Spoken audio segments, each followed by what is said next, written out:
Fortnite has come a long way, from once being seen as a PUBG ripoff to being played by 44 million players in one day. There aren't many other multiplayer games that have been around for this long, but despite having 5 chapters and over 30 seasons, nothing means as much to players as the early seasons, or what many people refer to as OG Fortnite.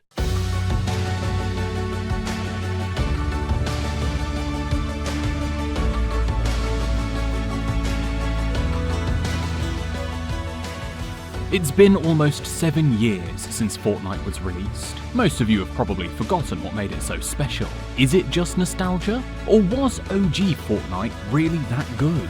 This video will aim to cover those early seasons, going from the humblest of beginnings to what many believe was the absolute peak of Fortnite. So, let's start from the very beginning. Fortnite was by no means the first ever Battle Royale game. Right now, there are a lot of allegations going around that Fortnite is blatantly ripping off PUBG. But Epic Games decided to take a different approach to the BR genre. Their answer was to implement building.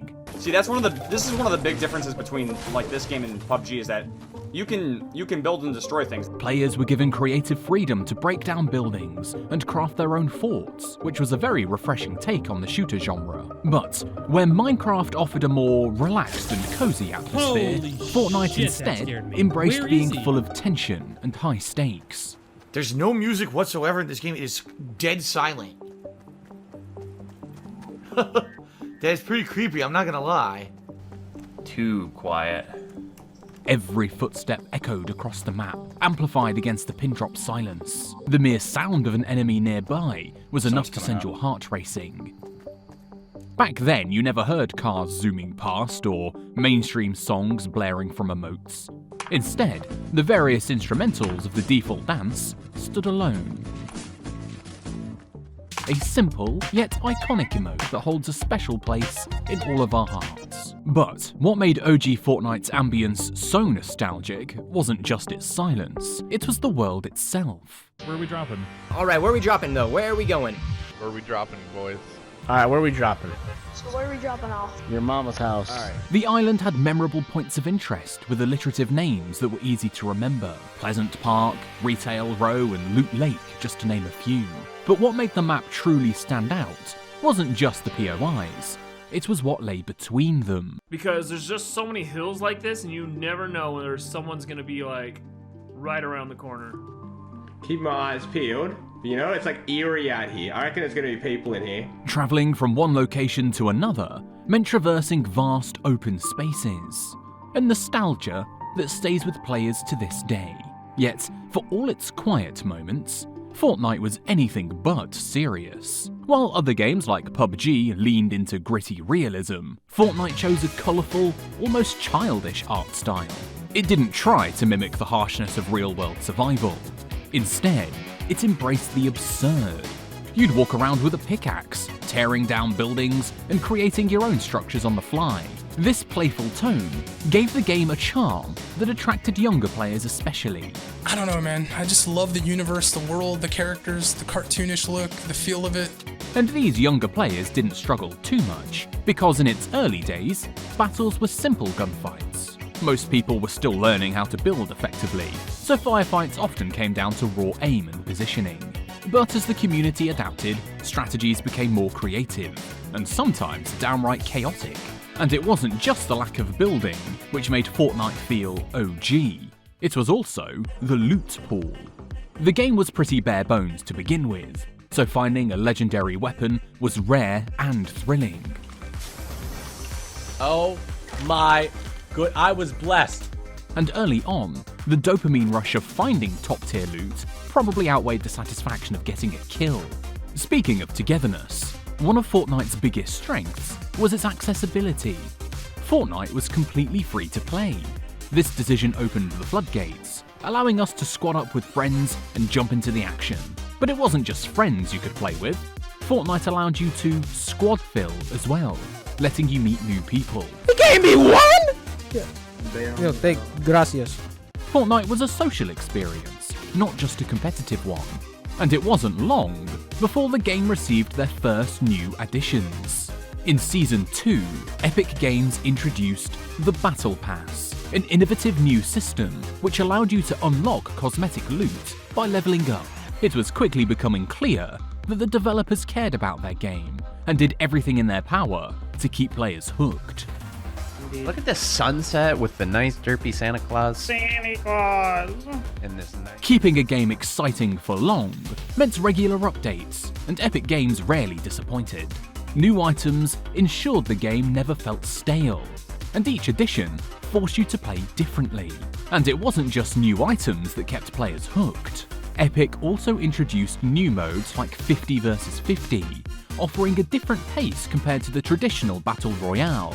But despite all the changes, one thing remained untouched: the map itself.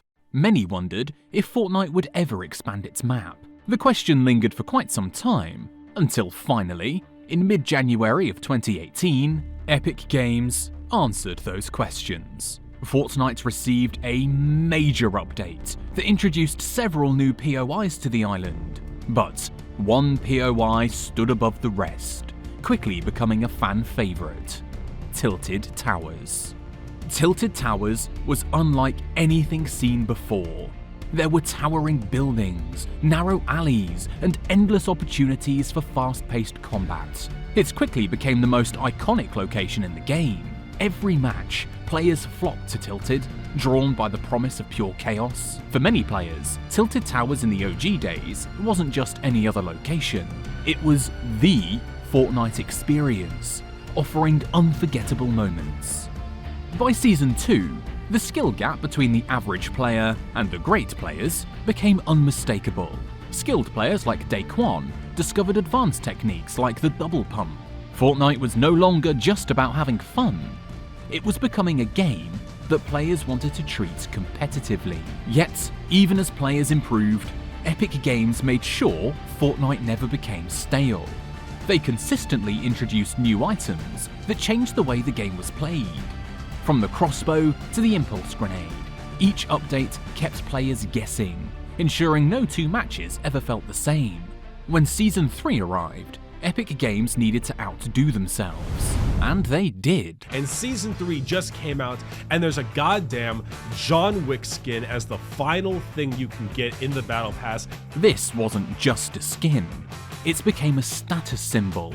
Early in the season, if you saw someone wearing it, you knew they were a skilled player. It's John Wick! Let's go, baby! That was my second time getting killed by John Wick. The aura of intimidation that surrounded the John Wick skin became a defining feature of OG Fortnite. It was a time when skins weren't just cosmetic, they represented your skill. Today, with an overwhelming variety of skins, that sense of prestige is harder to find. Epic Games also excelled at changing the aesthetic of the game to keep it visually exciting. Lucky Landing, with its Chinese-themed architecture, brought a fresh vibe to the map. It wasn't just about adding variety, it was making the world feel alive and ever-evolving. Every week, players could expect something new to shake up gameplay. Whether it was vending machines or porta-forts, these additions kept Fortnite fun and unpredictable. Players never knew what Epic would introduce next. As Season 4 approached, Epic Games found yet another way to captivate the player base. But this time, it wasn't through new items or new mechanics, but with a mysterious element. If you guys didn't know, there's a meteor in the game right up here, guys, and everyone thinks it's going to crash and Tilted. And a meteor is still hovering in the sky, growing closer. Telescopes have been planted around the map, pointed at the sky to capture the celestial movement. When Season 4 finally arrived, the mystery was unveiled. The meteor had struck Dusty Depot, transforming it into Dusty Divot. This was a moment that got the entire community talking. For the first time, Fortnite introduced an actual storyline, weaving narrative threads into a game that had previously been just a battle royale. Epic found new ways to outdo themselves, but something even bigger was about to happen. Fortnite officially leaped into mainstream culture. The game partnered with Marvel to bring an iconic crossover event, allowing players to play as Thanos himself. This collaboration solidified Fortnite as a phenomenon in gaming. However, with this big milestone came an inevitable shift. The intimate, unpredictable atmosphere of OG Fortnite started to fade. This small, quirky game that thrived on its simplicity and charm was now evolving into something grander. For many players, it marked the end of the OG era they had fallen in love with. For others, they continued to be hooked on the seasonal updates that never seemed to disappoint. Whether it was a new location or new methods of transport, players simply never got tired of playing the game. With Fortnite promising to bring back the OG experience, the big question is whether it can truly recapture the magic of those early days. The game has evolved significantly. Players now have countless cosmetics, emotes and cars that are a staple of gameplay. The simplicity that once defined Fortnite has given way to a more complex sensory overload. So, what do you think? Can Epic Games bring back the nostalgia, or will it just be a reimagining of the past? Let me know in the comments.